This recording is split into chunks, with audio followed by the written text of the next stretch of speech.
Hi there and welcome to this new video in which I would like to talk a little bit about sound. And you know, if you follow the channel somewhat longer, that I've been talking on sound and sound recording and what you can tell from a sound recording quite a lot. And actually I will be doing that more in the future, since now I'm preparing for the re-recording of the Bach Partitas, which is really making me a little bit nervous in the sense that those recordings will go on vinyl. It's actually the first real production for authentic sound, different than the CDs. The CDs are a mixture of what we have done in the past on the channel. I believe it's important to understand and to keep understanding or to re-understand, so to say, the importance of recording sound, and also the idea that what you hear through a recording is not the reality. It cannot by definition be the reality, because no microphones, how expensive they are can match the capabilities of our human ears, and certainly not human ears connected to a human brain. So it's all about compromises. It's all about presenting you with the best situation possible. And so recording of the partitas, that kind of makes me nervous. And so by the help of YouTube, of social media, of what I'm doing on YouTube, I got in contact with Robert Margouleff, which from a name I didn't know, but he commented actually on the Pachelbel recording I show you. It's this one from a few weeks ago on the fretted Christopher Clark clavichord, actually the first I made on that. There will be a second one, a third one, short.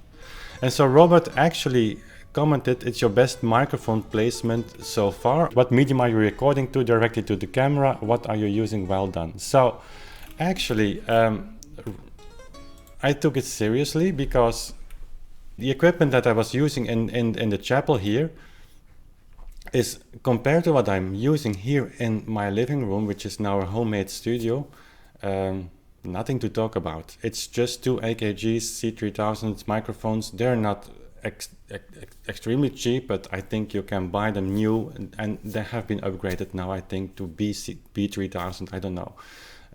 You will have those pair of microphones for about $600 or euros, I think, in that range. And the device I was recording on is a Tascam field recorder. I use that also for I think the first 15 or 20 videos I've produced for Authentic Sound on YouTube. But it's by no means to be compared to the Tube dual mono PreSonus amplifier that I have at house here. The Benchmark's AD converters, and it's light years difference, those microphones, to be compared to the Neumanns I'm using here. I've made a video on the equipment I'm using, and I will make a new one, much shorter. And again, I'm not a millionaire, but by just looking out for those products, so to say, the microphones, the Neumanns, actually was kind of gift from a fan of my work, can say it like that. So they're really expensive, but I could buy it for really a bargain. The other equipment, I just waited for it to be in B stock on Thomann or something, so equipment that comes back and will be sold as new, actually, but a much reduced price. And the Benchmarks AD and DA converters, I bought them when they upgraded their system to 2.0, so they just dumped, so to say, their first generation AD converters, which are great devices. So by no means the recording that I've made in the chapel is to be compared to what I'm doing at home. And yet people, and not only Robert, were responding in a very positive way to that.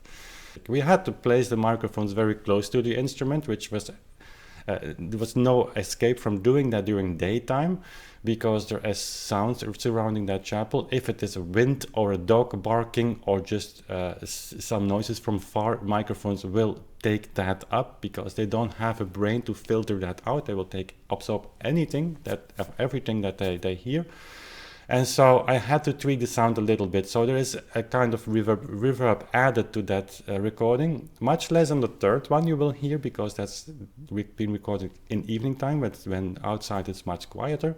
And I have done some tweaking also from the equalizing. It was necessary. So the sound you hear actually is much closer to the sound that you could hear, that you would have heard in reality, than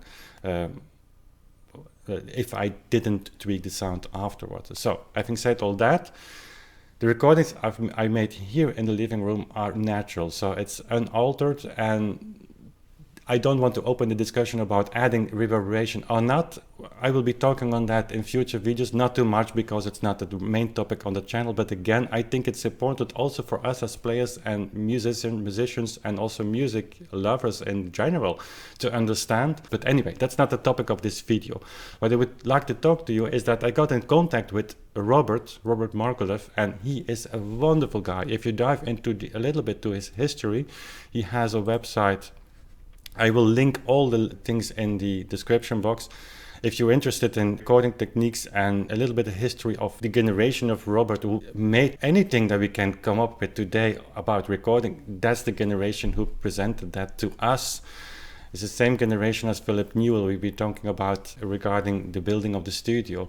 So Robert is actually the man behind these kind of synthesizers you see, and it's really an immense, you have to understand that it's pre-computer, pre-digital age, so everything is analog.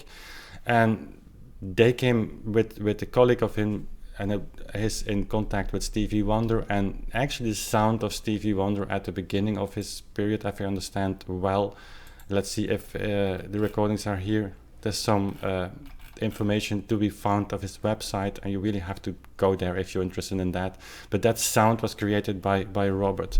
He's a leading figure in the recording world, being featured regularly in magazines. He is really on top of everything that's going on recording. And so it's incredible for me to realize that a person like Robert is actually taking the time to connect with me and saying that recording the chapel was quite good.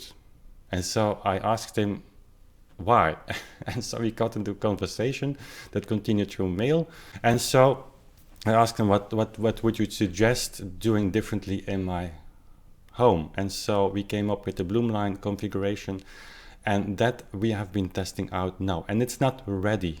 So, but basically what I want to show you in this video, or let you hear because I don't have a video made, is I've made test recordings, different microphone positions, and there are two positions actually that Robert thought were worthwhile considering and working further on. So it's not the definitive recording session or setting actually, but to open the room a little bit. And the room is sounding here very nice. It's not over acoustic, but it's all wood, and that was one of his main concerns, I believe, if I understand correct, that you should hear somewhat more of this live room. So opening a little bit the room, what the Blumlein configuration does, and again we will talk about a little bit in future videos, not too much, is was an ear opener for me. It's incredible. I let you hear those two recordings, unchanged, unaltered, and again that's really unpolished.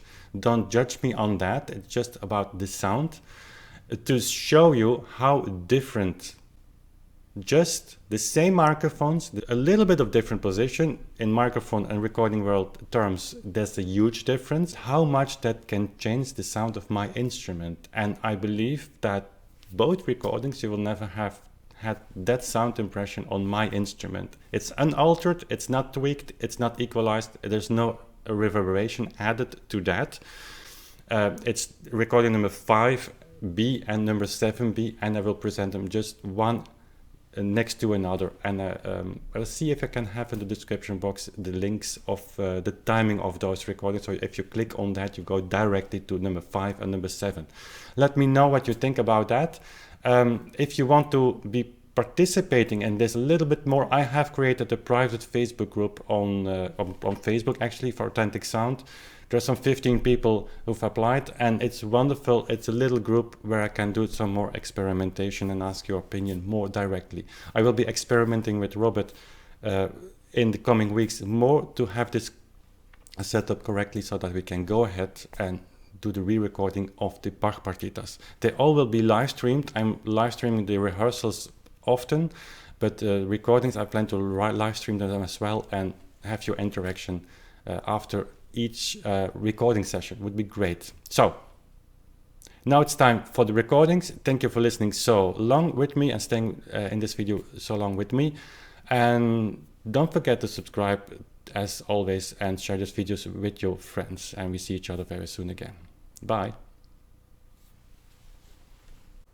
So Blumlein number 5, same position as number 4, which is in between number 1 and 2, and a few adjustments, and now the high pass filter with 40 Hz. Okay, there we go.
Beginning.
So Blumlein test number 7, which is the same position as number 6. So microphones above the soundboard, about 65 centimeters.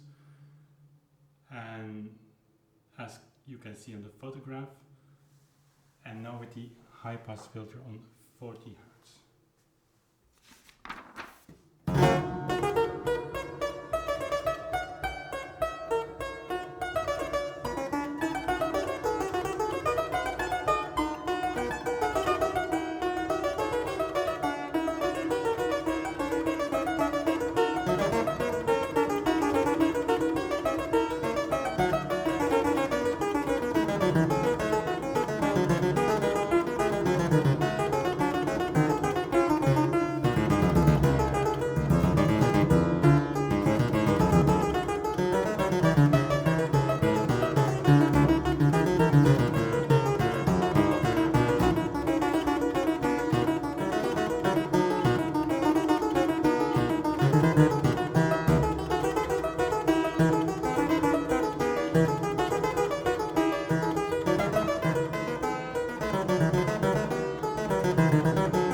Beginning.